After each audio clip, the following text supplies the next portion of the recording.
Hindi, yeah, maraming salamat sa award is award, syempre.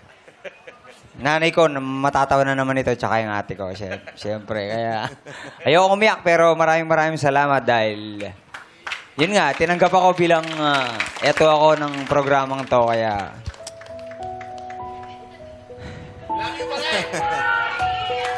Maraming salamat po sa inyo lahat.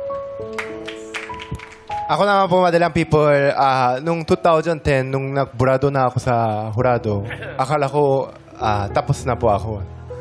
Kaya po ako na hagulgol kasi sa Pilipinas, sila Mami Vice, at it's showtime. Kayo lang talaga family ko dito eh.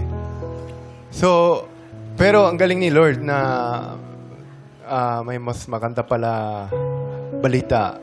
Hindi ko akalain na magiging noon time ang showtime at kukunin ako ng showtime na magiging part din ng host. Kaya maraming salamat po lahat ng bumubuo ng showtime. At pati kayo madalang people. Maraming salamat po. Maraming salamat sa showtime at least dito. Na-appreciate niyo po yung acting ko. Acting lang yun.